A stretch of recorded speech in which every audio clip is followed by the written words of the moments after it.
Well, the second reason why Gideon ended badly is because, number two, he believed the hype. He believed the hype. There's no doubt about it that Gideon was used by God to achieve a miraculous, incredible victory with just 300 men against the at least 135,000 Midianite raiders. Incredible. The chances, humanly speaking, of pulling off a victory like that are infinitesimally small. But as we saw, God used these small numbers to achieve a victory, to show beyond a shadow of a doubt that it was Yahweh, it was God who won the victory. And yet, Gideon started to believe the hype. Here's how it happened.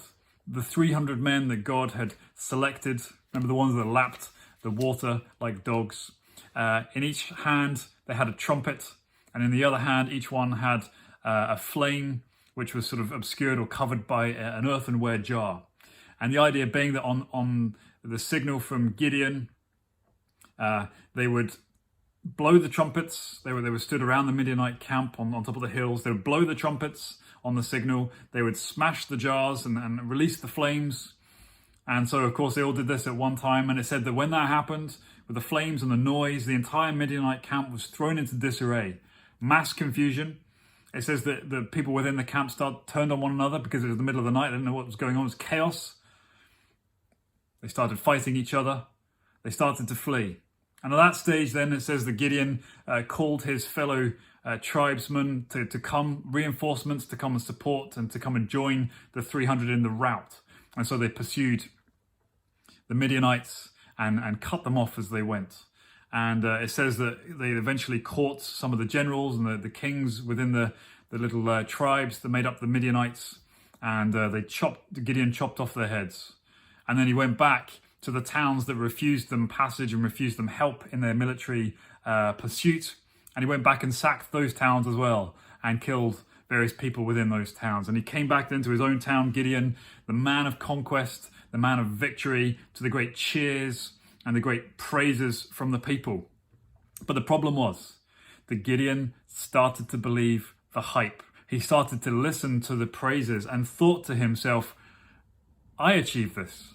It was my greatness and my power that achieved this wonderful victory. He forgot very quickly that it was God, that it was Yahweh who brought this victory. There's no way that Gideon could have done this on his own. Don't forget, he went from being the timid coward, the weakest person in the weakest clan, the weakest tribe, according to him. And then he's turned into some sort of bloodthirsty man of violence. And some were impressed by this, of course. You should be king, Gideon. Look at how great you are. Look at how wonderful your victory was. You should be king over us. And of course, that's hard to say no to, isn't it? When offers of power and further consolidation are given to you in response to the praises of the people. Of course, at one time, Gideon had faith. He had faith in the remarkable promises of God, and he went forward in faith, and that's wonderful and that's true. But he ended badly because he started to listen to the hype. He started to think that it was his own power that pulled this off. Sometimes it's said that success is the worst thing that can happen to somebody. Imagine meeting a person who absolutely idolizes their career, loves it. But for them, their career is their life. They just live for success. They live for the growing stature, the growing success and power that they achieve through progression in the career, getting larger and larger teams, more and more influence. And for such a person who's driven by that sort of desire for more within their particular career, sometimes we think, well, the worst thing that could happen to that person is that they would lose their job. Many are losing their jobs right now through COVID-19 related lockdown and the economic downturn and all that. The worst thing that could happen for such a person, we think, is that they would lose their jobs. And of course, that would be devastating and very sad.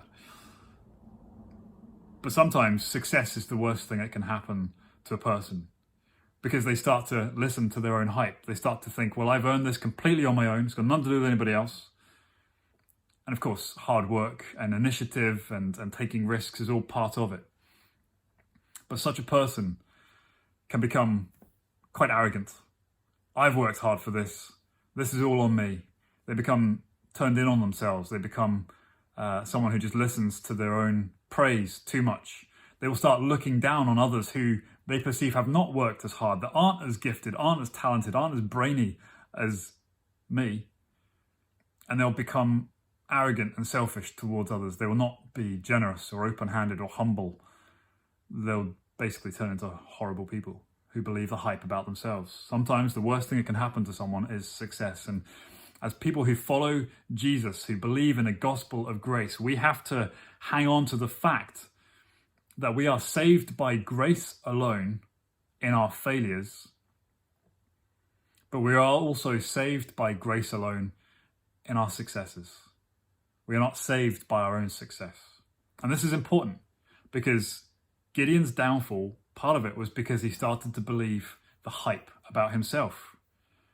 You see, as people today, we cannot cling onto things that we've done in the past as evidence for the fact that we consider ourselves to be in good standing with God. What do I mean by that? We can't, in other words, look back on our previous performance and say that therefore we are good with God. Whether it's a part of our lives of previous spiritual zeal when we were really on fire for God and getting it done, we can't look back at that and say, well, that's the basis of my being right with God and therefore the rest of my life is fine. We can't look back to a period of passion or a time of great commitment when we made a decision to follow Jesus. We can't look back to that thing necessarily or the good works that we have done and say, well, it's on the basis of this that I've done well, that I'm good with God. This period of intense service that I did 20 years ago. We just cannot lean on our previous successes, no matter how great and sincere and wonderful they were at the time. We can't lean on those things as evidence that we are currently and will always be right with God. In fact, Gideon here shows us the exact opposite. He achieved some wonderful things, and yet he did not end well. And in fact, throughout my leadership and my experience in church ministry, I meet a lot of people who do just that. They point back to a time when they did a lot of stuff and they served with zeal and had great spiritual experiences, but they think that that is enough. And yet, many times you look at their lives now and how they are currently, and quite often they're devoid of spiritual power, devoid of signs of grace in their lives currently. There is no sense of an ongoing, growing relationship with God. You know, according to the New Testament in the Bible,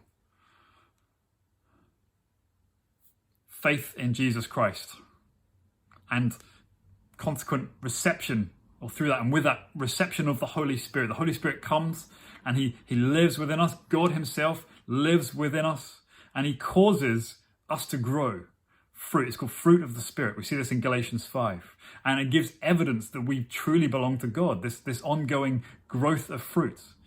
And quite simply, the New Testament is clear. If there is no fruit growing in our lives, then we are not in good relationship with God. We have not been converted. Of course, yes, fruit has seasons. Sometimes it grows rapidly, other times it goes through winter and doesn't seem to be much growth at all. But by and large, it is inevitable. By and large, fruit grows continually, ongoingly. It is visible, you can see it. Galatians 5, the fruit of the Spirit is love, joy, peace, patience, kindness, goodness, faithfulness, gentleness, and self-control. These are the virtues, the fruit of a life given to God and one that bears the Holy Spirit. And you can see this. You can see this fruit. You can see it in relationships. Those closest to you can see it in your life. It's visible. It's practical. It's life-changing. This is what happens when you come into saving faith in Jesus and you receive the Holy Spirit from God. And this is an ongoing thing. You see, we cannot pin our hopes on a previous time in our lives of faithfulness or sincerity or whatever it happened to be, that thing back then, and hope that that is enough to get us through to the future. We can't just do a bunch of hard work for God and then give up, sign off, live as we wish. We can't just say, well, God knows my heart. He knew what I was like back then, and that's sufficient for me right now. Because if we do that, look at Gideon. we can guarantee a bad ending. We can guarantee that we will fizzle out, that we have no grounds for our assurance of faith, no ongoing sign of our conversion to God through Jesus Christ. So you see the two reasons why Gideon ends badly. Number one, he reverts to type, going back to how he was beforehand. And number two, he believes the hype about himself. I wonder, as we move on just now, which one of these are you more susceptible to? Reverting to type or believing the hype? Because either way, as Gideon shows us, it doesn't end well. But the good news is, we can prevent this from happening. In fact, through Jesus Christ, there is great hope for a great ending. Stay tuned for our next video, and we'll see how.